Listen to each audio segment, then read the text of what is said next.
Ele detém o título de maior aeronave em voo no mundo. São mais de 500 toneladas de metal a desafiar a gravidade. Um avião a jato tão grande que o primeiro voo dos irmãos Wright poderia ter ocorrido dentro de seu compartimento de carga. As 6 turbinas desse gigante geram mais de 150 mil quilos de empuxo, fazendo dele a aeronave mais potente do mundo. Não há nada igual ao Antonov 225.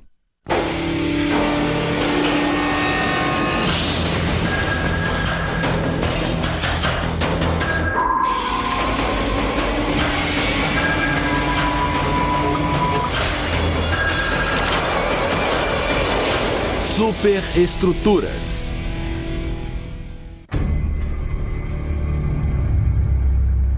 É um jato gigantesco, com dimensões que desafiam a imaginação.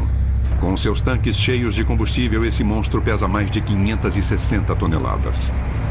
Ele parece desafiar a gravidade quando eleva todo esse peso aos céus.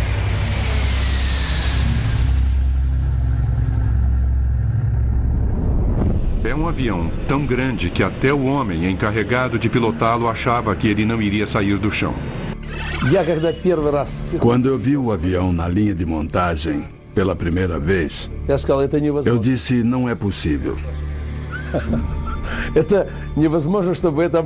Não é possível que esse avião possa decolar.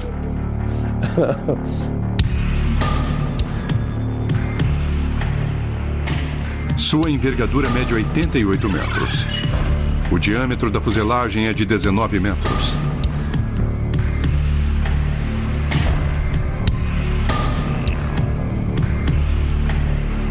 Sua altura é de quase 7 andares. Essa aeronave é tão imensa que um só trator não consegue movê-la. São necessários 2 tratores pesados para rebocá-la do hangar para a pista. Todos esses dados somados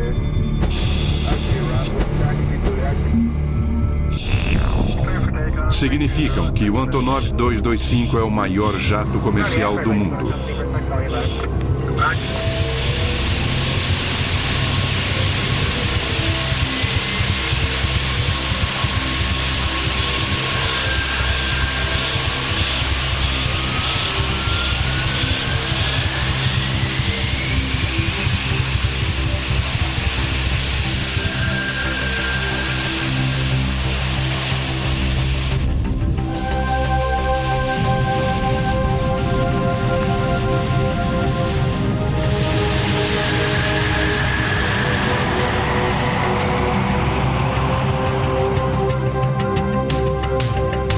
Esse monstro de 6 motores é o campeão peso pesado dos céus.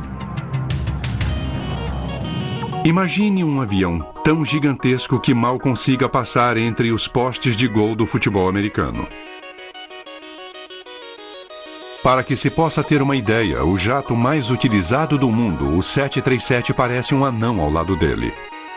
E com seus 84 metros de comprimento, é 14 metros maior do que o maior jato de passageiros que existe, o Boeing 747-400.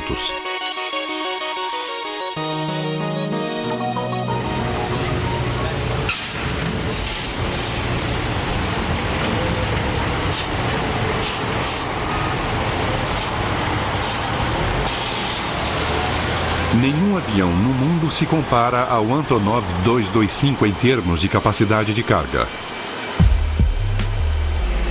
O C-17 Globemaster da Força Aérea Norte-Americana transporta 85 toneladas. E o poderoso C-5A Galaxy sobe aos céus com 135 toneladas.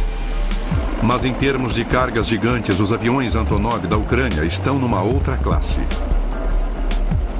O Antonov 124, o irmão menor do 225, se é que algo desse porte pode ser chamado de menor, aceita uma carga de mais de 150 toneladas. O 225 é a próxima ordem de magnitude. Sua capacidade de carga é de 250 toneladas e é capaz também de carregar 250 toneladas sobre seu teto. Além de ser o campeão de levantamento de peso, o avião é imenso. Sua fuselagem é cavernosa, capaz de engolir 8 casas de tamanho médio. É um jato colossal. Já houve quem, ao ficar à sua sombra, o chamasse de céu encoberto de alumínio. Mas ser o maior do mundo não é a única coisa que distingue esse jato soviético de todos os outros aviões. Não se encontra um Antonov 225 com facilidade. Na verdade, você está vendo o único que existe.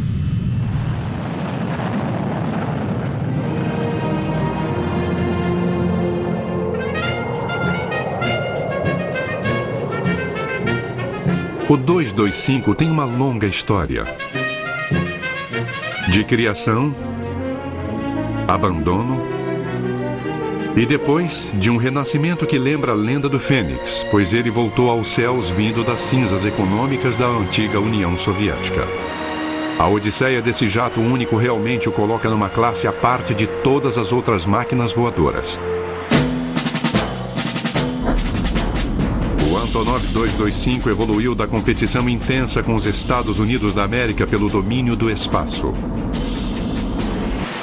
Esse pesado monstro de metal foi construído na Ucrânia em 1988 para carregar o ônibus espacial soviético. O ônibus espacial, com seus 36 metros, ficava confortavelmente apoiado sobre os ombros largos do Antonov 225 e era ofuscado pelas dimensões da aeronave projetada para transportá-lo.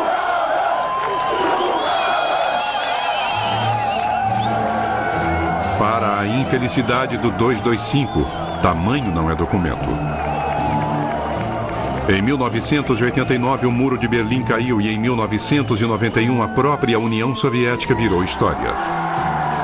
Nem mesmo seu tamanho poderia salvar o Antonov 225 dos problemas econômicos de um país em transição. O programa espacial deles foi cancelado e esse jato assombroso foi aposentado e promovido a ser a maior pilha de sucata do mundo. Eles estacionaram o avião num canto do complexo de Gostomel, onde eram conduzidos os testes, e ficaram vendo esse patrimônio maravilhoso cair aos pedaços.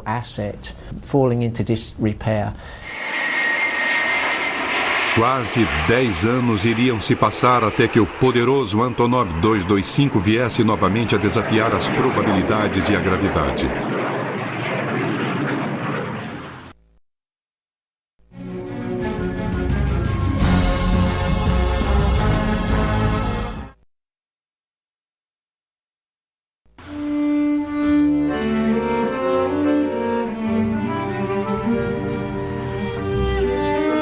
O maior avião do mundo leva o nome de seu criador.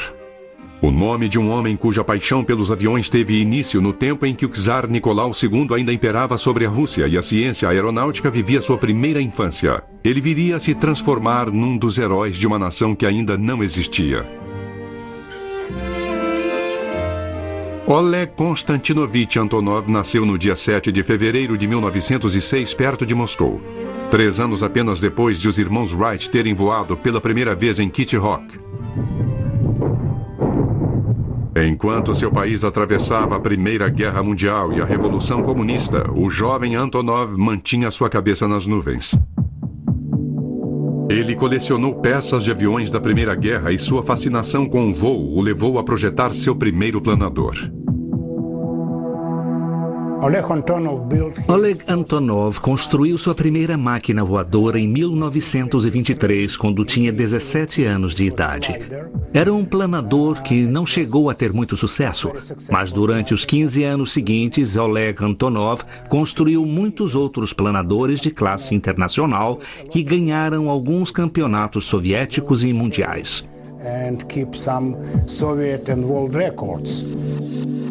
Ele aperfeiçoou suas técnicas de engenharia na Escola Politécnica de Leningrado, onde se formou em 1930. A partir daí, trabalhou como projetista-chefe em várias fábricas soviéticas, desenvolvendo mais de 30 tipos diferentes de planadores. Ele foi um engenheiro de muito talento, especialmente em aerodinâmica. Durante a Segunda Guerra Mundial, Oleg Antonov foi subchefe de projetos do Sr. Yakovlev, o famoso projetista de aviões de caça. Mas isso não o satisfazia. Nas horas vagas, se é que ele tinha horas vagas, ele projetava seus próprios aviões, um dos quais veio a ficar famoso, o biplano Antonov II. Esse pequeno avião, o Antonov II, mostrado em frente aos escritórios de seu criador em Kiev, foi o modelo que o levou a projetar os jatos de grande capacidade de carga que levam seu nome hoje. O projeto teve o apoio do Sr. Yakovlev e do Ministério da Indústria Aeronáutica.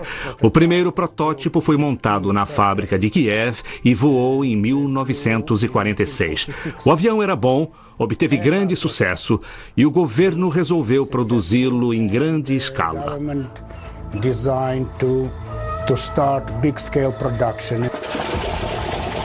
Antonov montou seu próprio escritório de projetos em Kiev, com o objetivo de construir um avião que resistisse aos rigores climáticos de toda a vasta União Soviética. Uma aeronave que fosse capaz de pulverizar as plantações na Ucrânia e depois levar correspondência às regiões desoladas e congeladas da Sibéria. Foram construídos 18 mil desses burros de carga e muitos ainda prestam serviço hoje.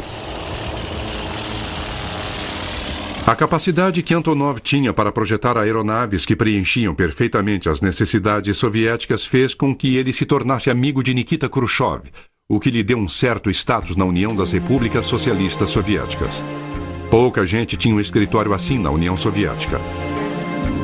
O escritório de Antonov foi preservado como se fosse um santuário e está cheio de objetos antigos que lembram a Guerra Fria, gravadores secretos, sistemas complexos de comunicação e painéis secretos. Esses objetos revelam truques de pouca tecnologia que eram usados na prática da engenharia e dizem muito sobre Oleg Antonov e seu papel vital para a aviação soviética. Antonov continuou a projetar aviões nesse escritório e esses aviões ficavam cada vez maiores graças a esse homem ao qual a Ucrânia dedica uma admiração pouco divulgada, por ele ter consistentemente produzido os maiores aviões do mundo. A primeira aeronave de fuselagem larga do mundo foi projetada aqui em 1965, o Antonov 22. Até hoje, o 22 continua sendo o maior avião a turbohélice do planeta. Foram produzidos cerca de 100 desses grandes aviões militares de transporte.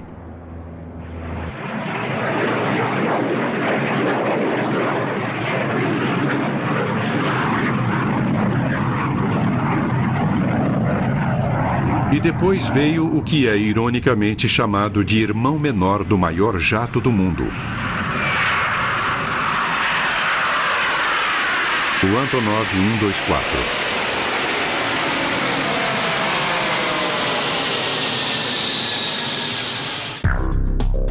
O 124 deve seu formato de baleia à sua função principal, pois foi desenvolvido em meados dos anos 70 para ser o avião de transporte pesado estratégico dos militares soviéticos. E para isso deveria ser capaz de transportar mísseis e tanques. Com sua envergadura de 73 metros e seu comprimento de 69 metros, ele detém com facilidade o recorde mundial de maior avião jamais produzido em massa. Foram montados mais de 60 jatos. Foi Oleg Antonov quem liderou o anteprojeto e houve resistências internas no governo, alguns conflitos de opinião, mas a ideia de Antonov acabou prevalecendo. Algumas das características mais notáveis dessa criação gigantesca de Antonov eram as asas mais grossas do que as de seus antecessores, o que oferecia mais sustentação e permitia levar mais combustível. A aeronave tinha portas de carga no nariz e na cauda, permitindo que veículos entrassem por um lado e saíssem pelo outro.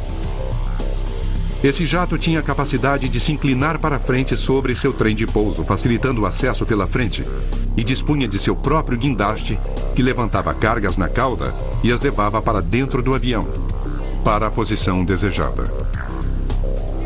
O 124 era excelente para ir onde os jatos em geral não chegam. Usava um trem de pouso gigantesco para pousar suavemente onde fosse necessário, mesmo em pistas não pavimentadas.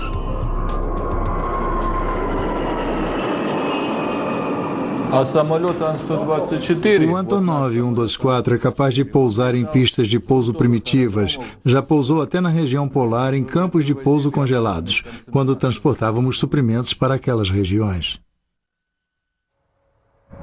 O primeiro protótipo voou em dezembro de 1982 e em 1984 o avião de transporte já estava em produção. Oleg Antonov, seu criador, faleceu naquele mesmo ano, aos 78 anos de idade. O calendário na sua mesa no escritório ainda marca aquele ano. A presença desse pioneiro da aviação ainda pode ser sentida em seu escritório, intocado, e nos enormes aviões que projetou. O sucesso obtido pelo modelo 124 permitiu que a companhia que Antonov deixou como legado se lançasse no projeto de um avião ainda maior, um jato que estivesse à altura do programa espacial soviético e de sua corrida contra os Estados Unidos para o domínio do espaço.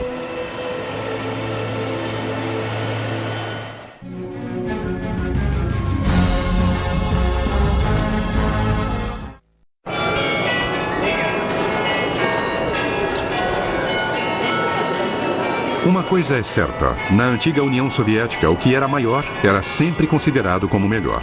Das estátuas colossais aos helicópteros desajeitados, o tamanho dominava.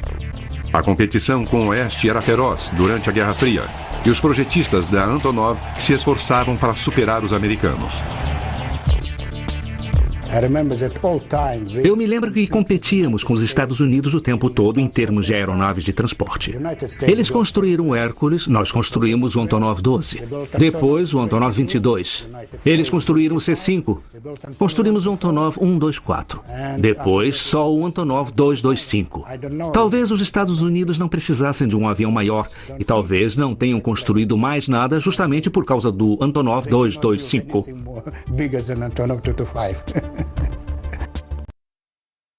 A competição entre os dois blocos era mais intensa na corrida para o espaço. Os soviéticos estavam desenvolvendo seu próprio ônibus espacial chamado Buran, que significa tempestade de neve.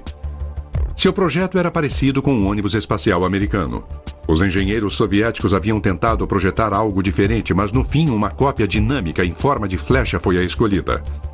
Há, no entanto, diferenças significativas, pois o Buran não tem motores principais para que possa levar mais carga, e por isso depende exclusivamente dos foguetes externos para entrar em órbita, o que lhe dá uma capacidade de carga 4 vezes maior. Diferentemente do ônibus espacial americano, que tem motores principais com tanque externo e foguetes propulsores a combustível sólido, o Buran usa foguetes que queimam combustível líquido controlados por acelerador, que são ligados e desligados para evitar explosões, como a que causou o fim da missão Challenger em 1986. Nos anos 80, o programa do ônibus espacial soviético estava atrasado, mas eles queriam acompanhar o ritmo do programa norte-americano. Os soviéticos não tinham um veículo maior para transportar o Buran, por isso, em 85, foi iniciado o programa do Antonov 225. Era necessário inventar e projetar um sistema e um veículo para transportar esse ônibus espacial para a área de lançamento que ficava muito distante da fábrica. Essa aeronave foi construída sob exigências muito fortes, tanto em termos de prazo como de custo. E tudo era consequência do fato de que os Estados Unidos já tinham seu ônibus espacial e a União Soviética estava ficando para trás.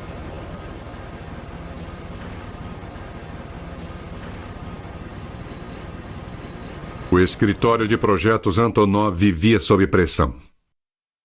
Por isso, eles decidiram modernizar o Antonov 124, atualizá-lo e usar os componentes e peças que estavam prontas do 124 para criar um jato maior e mais eficaz para transportar o ônibus espacial. Com o apelido de Mria, que quer dizer sonho, em russo, o Antonov 225 nasceu da tecnologia que criou seu irmão menor.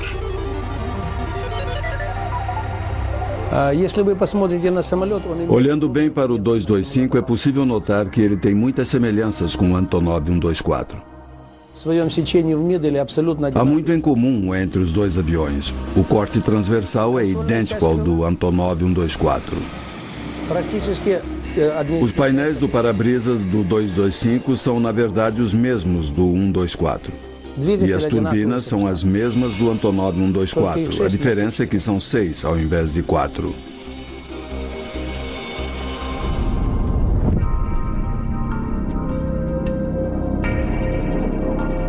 Mas as comparações param por aí. Não é preciso ser perito em aviação para identificar as diferenças entre os dois modelos, e a maioria tem a ver com porte e potência.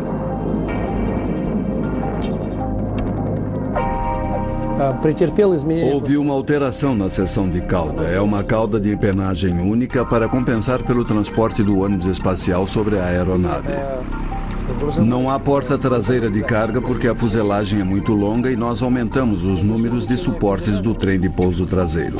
Há 7 de cada lado no Antonov 225, que usa um total de 32 rodas, incluídas as da bequilha dianteira.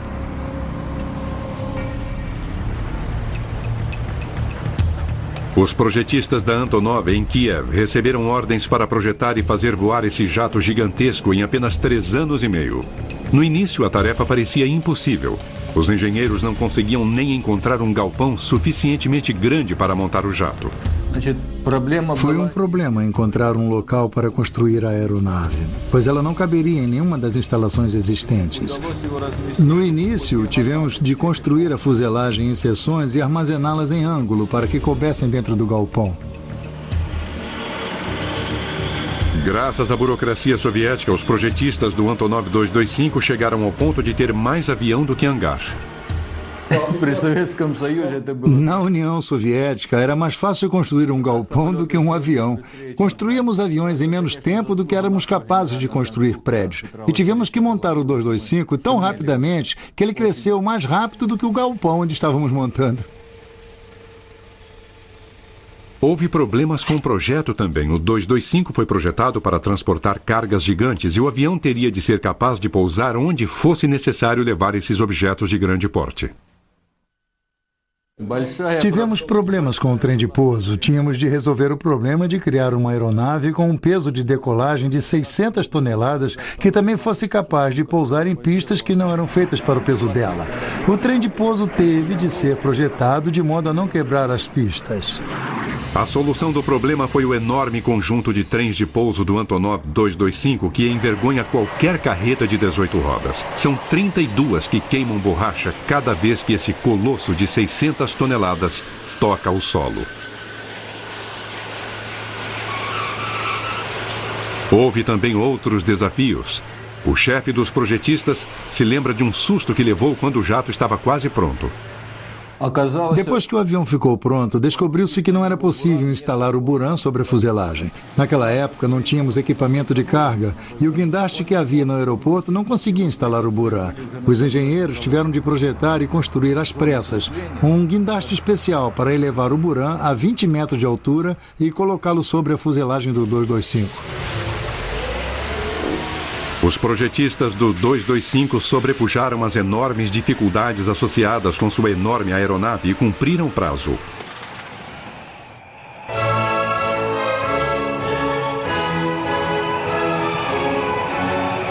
Ele foi rebocado para fora do hangar com toda pompa e circunstância. Chegara a hora de provar que esse gigante de 6 motores podia voar.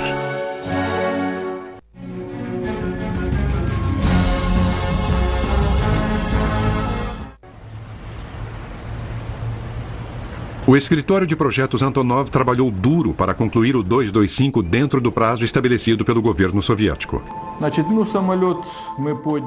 Naquela época havia uma tradição de terminar as tarefas antes do fim de cada ano. O voo inaugural do avião ocorreu no dia 1º de dezembro de 1988. O diretor de testes de voo, que achava impossível o Antonov 225 voar, mudou rapidamente de opinião ao participar do primeiro voo histórico desse avião. Começamos a testar o avião na pista de taxiamento. Depois conduzimos testes na pista de pouso e finalmente decolamos para o primeiro voo. E quando ele decolou, eu vi que era totalmente possível voar com 225 e isso era incrível. Todos os que trabalharam para construir esse avião criaram um forte vínculo com ele, dos projetistas aos pilotos de prova. Eu me senti muito orgulhoso quando vi o avião decolar pela primeira vez. Foi um dia muito feliz. Meu nome é Alexander Galunenko. Eu sou o piloto-chefe de provas da aeronave Antonov 225. É claro que gosto de fazer o que faço. É um emprego único, um verdadeiro desafio. Este avião é absolutamente único. O 225 quebrou 109 recordes mundiais de autonomia, altitude e capacidade de carga em poucos meses após seu voo inaugural.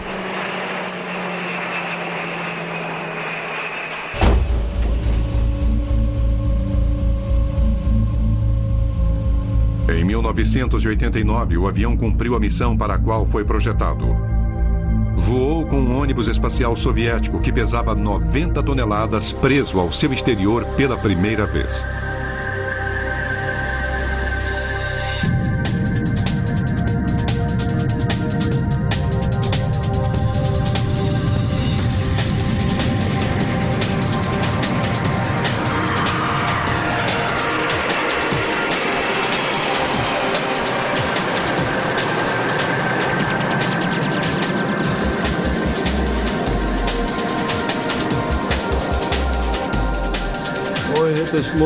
É muito difícil descrever o que eu senti.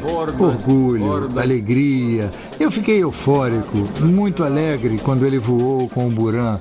Todo mundo ficou muito feliz.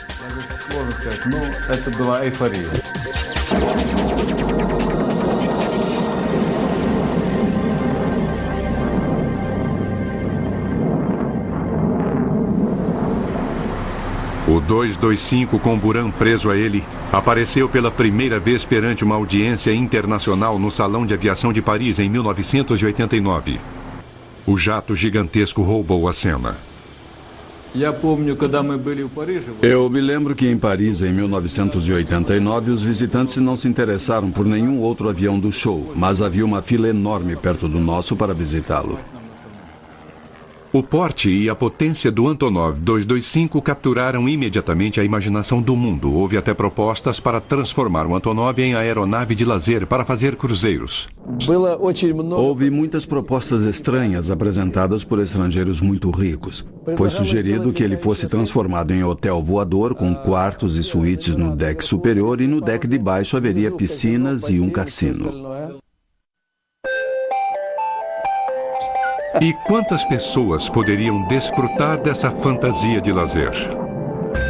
Do ponto de vista técnico, o avião poderia levar até 1.500 pessoas.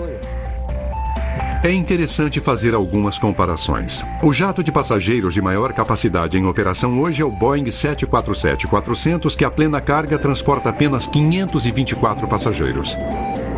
Se fosse adaptado, o Antonov 225 poderia levar quase 3 vezes esse número de pessoas.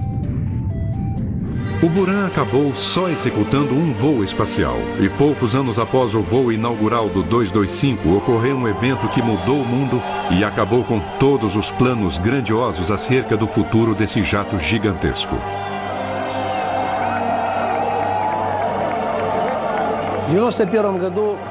Em 1991, a União Soviética entrou em colapso e seu programa espacial, do qual esta aeronave fazia parte, ficou sem financiamento.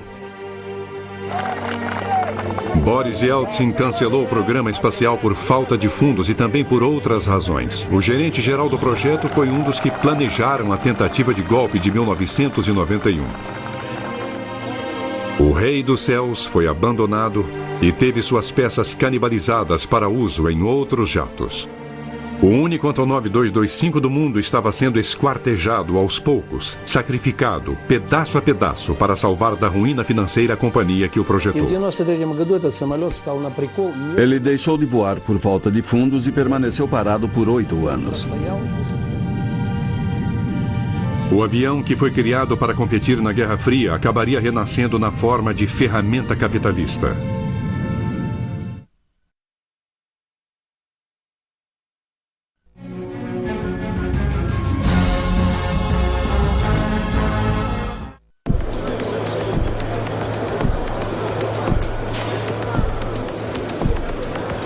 Com a queda da União Soviética, o escritório de projetos Antonov foi forçado a lutar por sua sobrevivência. Para continuar funcionando sem verbas do governo, começaram a utilizar sua frota de aviões comerciais gigantescos.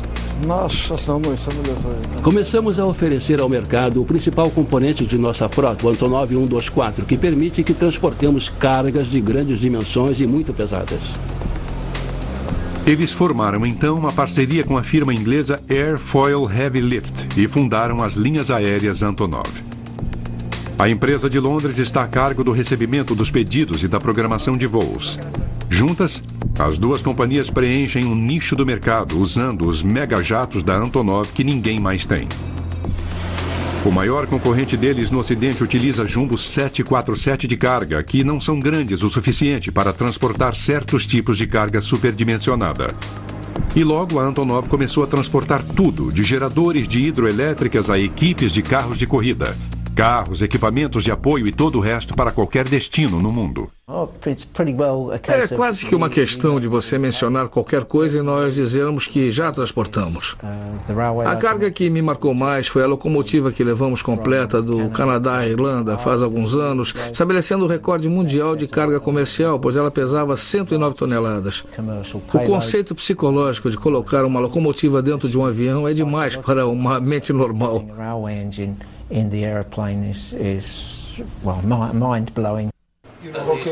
Ok, estamos falando de um total de 120 toneladas, metade sendo descarregada em Chicago e outra metade na Colômbia. Aqui fica o centro de operações da Airfoil Heavy Lift, e é daqui que coordenamos os voos que operamos juntos com o escritório de projetos da Antonov, que inclui aviões Antonov 124 e 225. O planejamento é crucial quando a carga é muito grande ou muito pesada, ou ambos, e os computadores ajudam a determinar como a carga vai ser colocada a bordo. Desenvolver o plano de voo é também um grande desafio. Cargas pesadas resultam em alto consumo de combustível e, em geral, são necessárias várias escalas para reabastecimento. O impressionante é que os maiores aviões do mundo não exigem as maiores pistas de pouso do mundo. Esses aviões podem pousar em espaços limitados. O 124 pode pousar até em campos gramados, o que o tornou muito popular na África, onde transporta suprimentos que salvam vidas. Um deles, uma vez, levou 452 refugiados etíopes para um local seguro. O grande 124 sustenta também o escritório de projetos Antonov. Ao utilizá-lo para prestar serviços, a companhia conseguiu sobreviver à queda da cortina de ferro. O nosso Antonov 124 produz dinheiro que, em tempos difíceis, ajuda a manter nosso escritório de projetos em Kiev.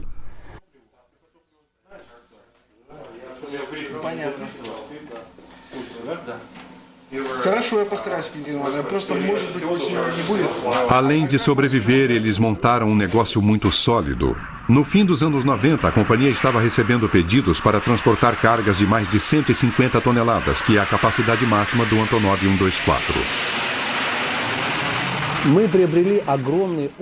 Ganhamos muita experiência em transporte comercial com a operação do 124 e chegamos à conclusão de que havia uma demanda para transporte de cargas com peso além da capacidade do 124.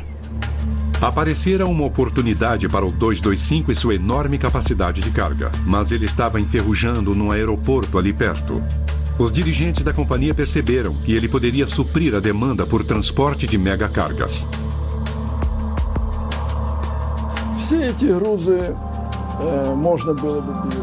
Essas cargas pesadas podem ser transportadas pelo Antonov 225 com facilidade, e a administração de nossa companhia decidiu recuperar a aeronave que estava abandonada havia muitos anos. O escritório de projetos Antonov decidiu que o jato de carga deveria retornar aos céus e estabeleceu uma meta ambiciosa: fazer o segundo lançamento do enorme Antonov 225 no Salão de Aviação de Paris. Mas depois de ficar parado durante 8 anos, o 225 precisava de uma reforma completa antes de poder voar novamente.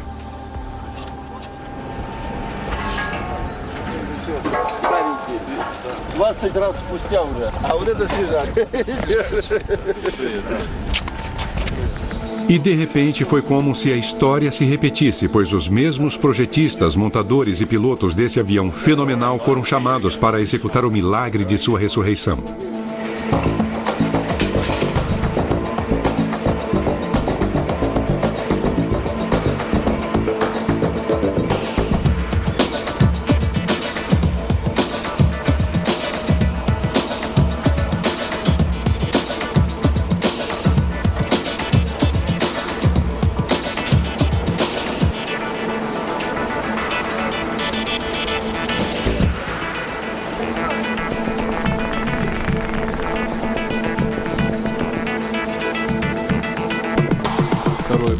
O nosso problema agora é obter o certificado da aeronave. Queremos obter um certificado múltiplo, o que significa que temos que substituir alguns sistemas militares por sistemas civis por razões de segurança.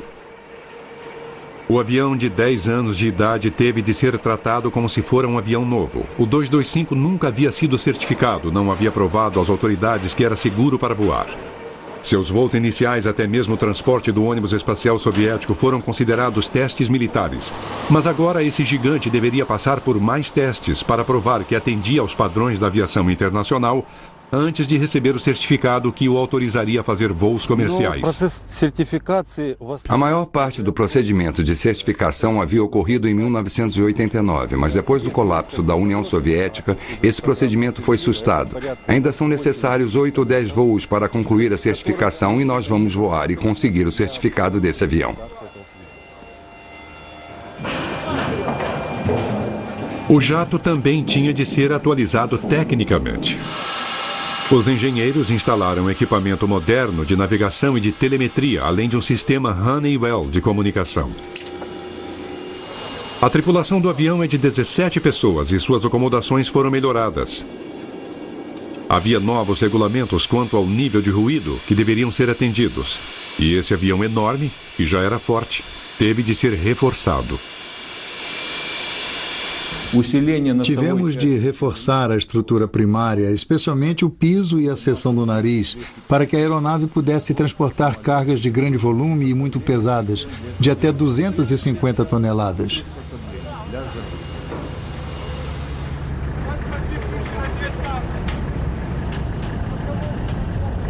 Todas essas melhorias foram necessárias para preparar esse grande jato para longos transportes. O avião está sendo submetido agora à manutenção de solo, antes do nosso primeiro voo, depois desse tempo todo parado. O 225 recebeu 6 turbinas novas fabricadas na Ucrânia, que produzem em conjunto mais de 150 mil quilos de empuxo.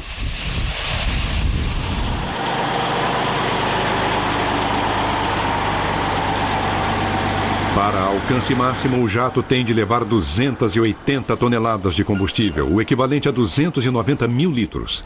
O suficiente para encher os tanques de 6 mil carros de porte médio. O 225 leva consigo um lago de combustível, que ele bebe à razão de 18 toneladas por hora. Dependendo do peso da carga, ele pode voar 13 mil quilômetros, sem escalas. Essa é a distância de Nova York a Hong Kong.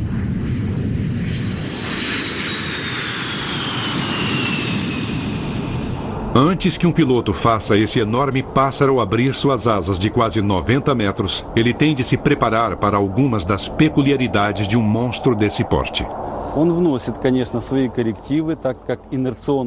É claro que há certas dificuldades. O piloto tem que se preparar para certos momentos.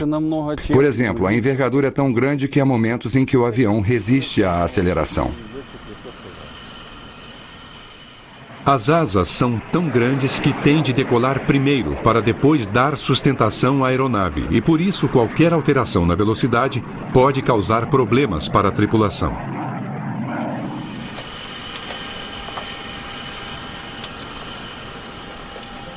E a cabine, colocada lá em cima, faz com que o piloto fique a uma altura de 3 andares sobre o solo. E o que ele vê não é necessariamente o que precisaria ver.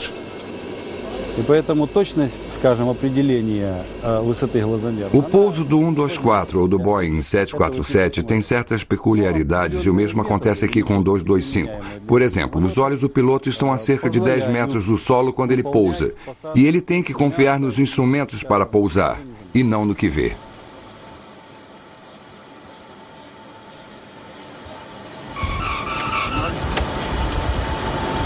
O peso máximo de decolagem desse jato potente é de fantásticas 580 toneladas. É o equivalente à soma dos pesos de decolagem de 8 Boeing 737. Será que o piloto tem de fazer muita força para subir aos céus com 640 toneladas de alumínio, combustível e carga? Não, é interessante. Todo mundo que vê o avião pela primeira vez me pergunta isso. A impressão é de que se precisa de um homem muito forte, um piloto grande para operar esse avião grande. Mas, na realidade, qualquer piloto, grande ou pequeno, que receba o devido treinamento pode operar o 225. O piloto não precisa ser forte. Ainda assim, o piloto tem de ter uma palma da mão muito grande para empurrar os 6 aceleradores ao mesmo tempo ou ter ajuda de alguém.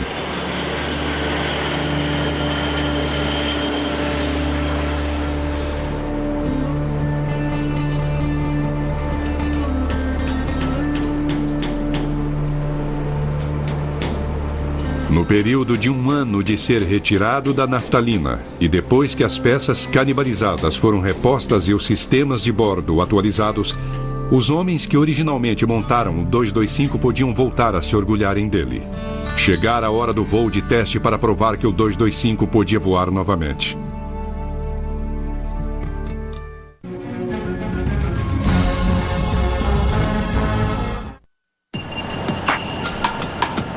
Foram gastos 20 milhões de dólares na reforma do Antonov 225 e em abril de 2001, depois de 8 anos no solo, o Golias de 6 turbinas acelerou e decolou no seu segundo voo inaugural.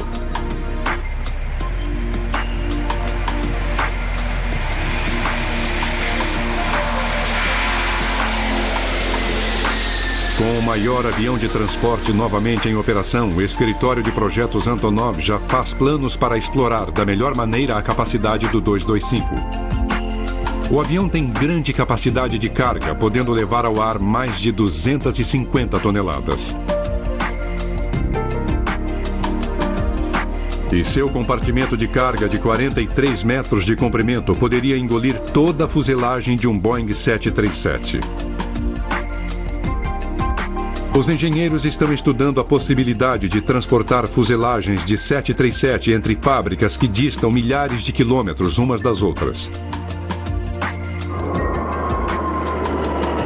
E o avião tem outra característica única, pois pode transportar carga no seu exterior, como o fez com o ônibus espacial soviético. Módulos aerodinâmicos estão sendo projetados para serem colocados sobre a aeronave no lugar do ônibus espacial. Eles vão levar volumes que sejam grandes demais para entrar no imenso compartimento de carga do 225.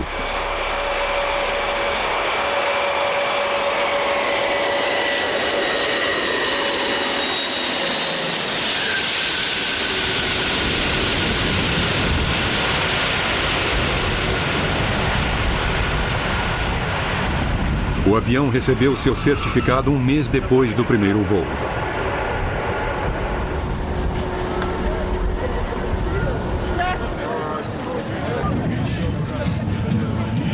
Foi um dia de muito orgulho para os ucranianos. Numa grande cerimônia, a qual compareceu o presidente Kuchma, da Ucrânia, a aeronave recebeu sua certificação para a operação comercial. O trabalho começou a dar frutos poucas semanas depois e eles conseguiram atingir sua meta.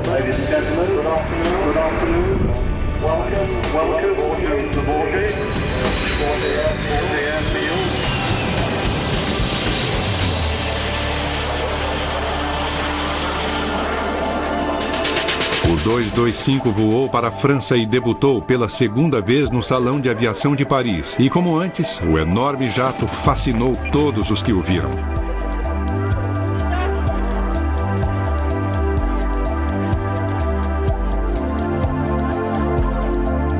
Mas dessa vez o 225 apareceu como representante do comércio e não dos cosmonautas. Desta vez, tampouco havia um ônibus espacial soviético montado sobre a fuselagem do avião.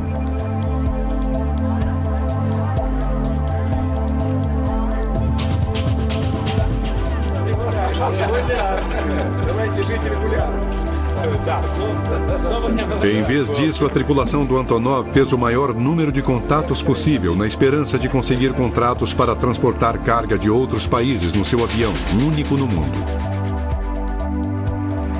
E quando o Antonov 225 finalmente rugir sobre a pista e elevar todo o seu peso, as pessoas que assistem ao show em Paris não vão ver apenas o renascimento do maior jato do mundo. vão ver um grupo de homens da antiga União Soviética voando para um novo mundo econômico.